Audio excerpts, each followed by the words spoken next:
Hi అండి, welcome to Jhanvi's kitchen and vlogs. నేను మీ సులోచనని. ఇవాళ నేను షేర్ చేయబోయే రెసిపీ ఏంటంటే మా పల్లెటూరు స్టైల్లో కుక్కర్లో మటన్ కర్రీ ఎలా చేయాలో చూద్దాం రండి. దీనికోసం నేను బయట కొన్ని మసాలాలు ఏమీ వాడట్లేదు, ఇంట్లోనే ప్రిపేర్ చేసుకుంటున్నాను. గ్యాస్ మీద ఒక బండలు పెట్టుకొని దాంట్లో ఒక 2 టేబుల్ స్పూన్స్ ధనియాలు వేసుకుంటున్నాను, 1 ఇంచు చెక్క, అలాగే 3 లవంగాలు, 2 యాలకులు, కొద్దిగా కొబ్బరి వేసుకొని ఫ్రై చేసుకున్నానండి. ఇవన్నీ ఫ్రై అయిన తర్వాత దీంట్లో ఒక 5-6 వెల్లుల్లి రెబ్బలు వేసుకొని దీన్ని మెత్తగా రోట్లో అయితే పొడి దంచుకుందాము. ఇప్పుడు గ్యాస్ మీద కుక్కర్ పెట్టుకొని దీంట్లో 3 స్పూన్లు నూనె వేసుకుంటున్నాను. నేను ఈ గెంటితోటి వేసుకుంటున్నాను. నాన్ వెజ్ కదండి, ఆయిల్ ఎక్కువే పడుతుంది కొంచెం. దీంట్లో ఒక పచ్చిమిర్చి వేసుకొని ఫ్రై చేసుకుంటున్నాను. తర్వాత సన్నగా కట్ చేసి పెట్టుకున్నటువంటి ఒక ఆనియన్ వేసుకొని ఇలా ఫ్రై చేసుకుంటున్నాను. ఒక 2 మినిట్స్ ఫ్రై చేసుకుంటే ఆనియన్ ఫ్రై అవుతుందండి. ఈ ఫ్రై అవ్వడం కోసం నేను ఒక 1/2 స్పూన్ కల్లుప్పు వేసుకుంటున్నాను. కల్లుప్పు వేసుకొని ఫ్రై చేసుకుందాము. ఈ ఫ్రై అయిన తర్వాత 1 స్పూన్ అల్లం వెల్లుల్లి పేస్ట్ వేసుకొని ఫ్రై చేసుకుందామండి. ఈ అల్లం వెల్లుల్లి పేస్ట్ కూడా ఆయిల్లో బాగా ఫ్రై అయ్యేంత వరకు ఫ్రై చేసుకుందాము. ఇప్పుడు సన్నగా కట్ చేసి పెట్టుకున్నట్టు ఒక 2 టమాటాలు ఇలా వేసుకొని ఫ్రై చేసుకుందాం. టమాటాలు మగ్గాలి కదా అంటే ఒక 5 మినిట్స్ అన్న పడుతుంది.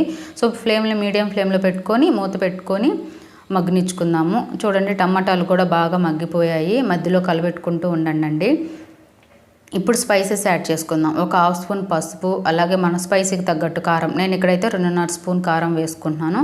ఇవి వేసుకొని బాగా ఇవన్నీ ఈ టమాటాలకి ఆనియన్స్కి పట్టేలా కలుపుకొని ఒక 1 మినిట్ ఫ్రై చేసుకుందామండి.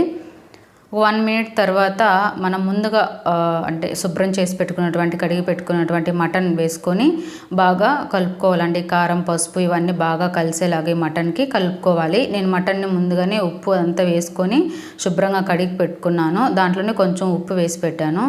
సో ఇది మూత పెట్టుకొని ఉడకనిచ్చుకుందామండి. ఈ మటన్లో ఉన్న వాటర్ అంతా పోయి ఆయిల్ పైకి వచ్చేంత వరకు మనము ఇలాగా ఉడకనిచ్చుకోవాలి. మధ్యలో కలుపుకుంటూ ఉండండి, అడుగంటుకుంటుంది. ఇప్పుడు దీంట్లో ఒక 1/2 స్పూన్ కల్లుప్పు వేసుకుంటున్నాను నేను. కల్లుప్పు వేసుకొని ఒకసారి కలుపుకొని మళ్ళీ మూత పెట్టుకొని ఉడకనిచ్చుకుందామండి. చూడండి, వాటర్ అన్నీ ఇనికిపోయాయి.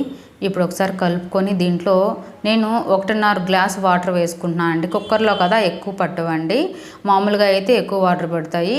దీంట్లో అయితే తక్కువ పడతాయి కాబట్టి 1.5 గ్లాస్ వాటర్ వేసుకుంటున్నాను నేను. వేసుకొని సాల్ట్ సరిపోయిందో లేదో చెక్ చేసుకోండి.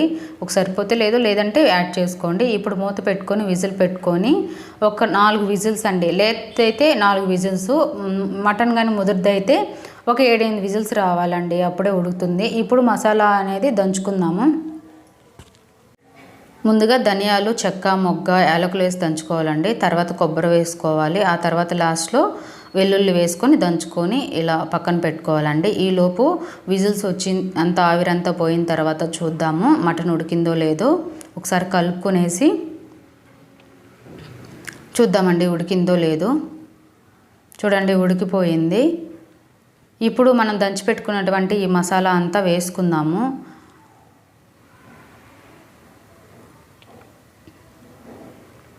వేసుకొని అంతా ఈ మసాలా అంతా బాగా పట్టేలాగా కలుపుకుందామండి.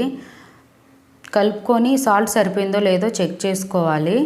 చెక్ చేసుకున్న తర్వాత ఫైనల్గా కొత్తిమీర వేసుకొని ఒకసారి కలుపుకొని మూత పెట్టుకొని ఒక 5 నిమిషాలు ఉడకబెట్టుకుంటే చాలండి, కర్రీ రెడీ అయిపోతుంది. మనం వేసిన మసాలా అంతా మనం ఫ్రై చేసి దంచుకుంది కాబట్టి ఎక్కువ టైం కూడా అవసరం లేదు. ఒక 5 నిమిషాలు సిమ్లోనే పెట్టి ఉడకనిచ్చుకోండి, సరిపోతుంది.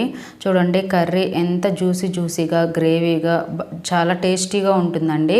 మనకు గ్రేవీ ఎక్కువ కావాలంటే ధనియాలు, కొబ్బరి వేసుకోండి. ఎక్కువ కూడా చెక్క, మొగ్గ ఎక్కువ వేసుకోవాల్సిన అవసరం లేదండి. కడుపులో మంట తప్పితే ఏమీ ఉండదు. సో ఎంతవరకు నాన్ వెజ్ కాబట్టి కొంచెం వేసుకోవాలి చెక్క, మొగ్గ, అంతే అండి. చూడండి ఎంత బాగా వచ్చిందో కర్రీ. ఇదండి ఇవాళ వీడియో. నా వీడియో కానీ నచ్చినట్లయితే please like, share and subscribe to my channel. అలాగే కర్రీ ట్రై చేసి ఎలా ఉందో నాకు కామెంట్ చేయండి.